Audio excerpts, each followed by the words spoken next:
I want you to think just for a second about breathing. But don't just think about the fact that you are breathing. Think about all the variables that have to be just so in order to create the air and to make the air breathable. So you need oxygen in the air, but also if the air was just oxygen, you would die. The oxygen has to be mixed with nitrogen and other gases, and the whole concoction has to be at the right pressure and temperature in order to deliver the amounts of O2 that you need. The air that you are breathing is a solution. Also, not to belabor the point, but you are kind of a solution as well, albeit a sentient one. A solution, you'll recall from back when we were doing my dirty laundry, is a mixture in which the particles of a solute are dissolved in the particles of the solvent. So what's the solvent in air? Well, whatever there's more of. So nitrogen is the solvent, and oxygen, carbon dioxide, argon, and a bunch of other gases are dissolved in it. All solutions have the qualities that they do because of the same three properties: molecular structure, pressure, and temperature. These are the factors that affect a substance's solubility, the amount of solute that will dissolve per volume of solvent. Whether we're talking about the air that we breathe, the water that fish breathe, the bubbles in Coca-Cola, or the toxin in the tissues of the Japanese pufferfish, what usually matters most about a solution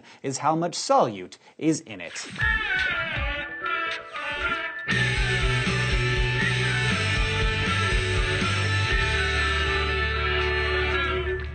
Often in the lab, we use placeholders like dilute and concentrated when talking about solutions, but those are vague terms, and we should generally be as precise as possible. Here are a few ways to do that. We can describe a solution by its molarity, the number of moles of solute per liter of solution, its molality, the number of moles of solute per kilogram of solvent, or its mass percent. The mass percent of a solution is the mass of the solute divided by the mass of the solution, all multiplied by 100. So in a can of your average soft drink, there's about 33 grams of sugar and a total mass of 355 grams. Divide the mass of the solute by the mass of the whole thing times 100, and the mass percent of the sugar in solution is 9.2%. Easy peasy there, but the more interesting question here is why? Why can you even dissolve so much sugar in a can of soda, and what about all that carbon dioxide gas? What's happening here? How does the stuff go in the stuff, and where does it go, and what's actually happening at the molecular level? Well, the first thing to keep in mind is that not every solvent can dissolve every solute. Gas molecules don't interact that strongly, so gases pretty much always dissolve in each other, but liquid solvents have a ton of molecular interaction, so the structure of the individual molecules determines whether a substance will dissolve, and how well it will dissolve. Polarity is, of course, the biggest bit of this. For a substance to dissolve, it needs to interact favorably with the solvent. This only happens if they have similar polarities, which allows them to form cool, in-solution structures spacing the solute particles out evenly. Topic change. Say you're on a first date at a sushi restaurant, and you want to be all cool and nonchalant and I'll tangle with death if death wants me to, so you order the pufferfish, otherwise known as fugu. Fugu contains a poison called tetrodotoxin, and even in the hands of chefs who know what they're doing, it makes your lips go numb just at the taste of it. If the chef makes a mistake and you eat the wrong part of the fish, the tetrodotoxin will mess with your nervous system and cause paralysis, suffocation, maybe some death. Why?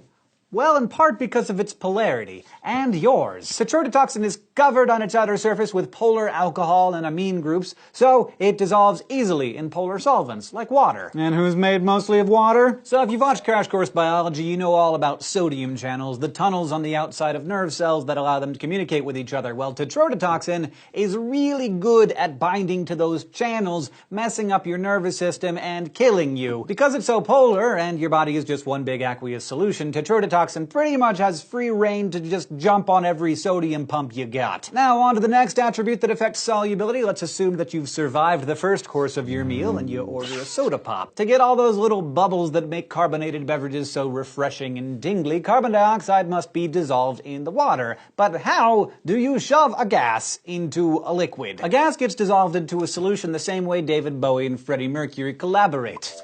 Under pressure. What? As previously noted, I am old. It's not just the pressure outside of the solvent, it's the partial pressure of the solute. Quick review, partial pressure is the portion of pressure caused by the gas we're interested in this case, carbon dioxide. Gas molecules, as long as they have kinetic energy, are going to want to escape the solution, so they will be creating an upward pressure on the surrounding gas. In order to keep the CO2 dissolved, the partial pressure of carbon dioxide in the gas outside the solution has to be equal to or higher than the pressure of the carbon dioxide molecules pushing pushing their way out of the solution. That's why soda bottles are nice and taut when you squeeze them. That little bit of gas up there is pressurized carbon dioxide. And also why, when you open the can, a huge rush of carbon dioxide molecules bubble out of the soda, because the normal partial pressure of CO2 in the atmosphere isn't enough to keep it from escaping. So, to get the carbon dioxide in there, all you need to do is dramatically increase the pressure of CO2 outside the liquid. And this is what's done in soda manufacturing plants. In fact, if you have a soda stream, you can do it right in your own home. Now, it's easy to calculate this change in pressure thanks to William Henry, a friend of John Dalton of Dalton's law of partial pressures. According to Henry's law, the concentration of a dissolved gas equals the partial pressure of the gas above the solution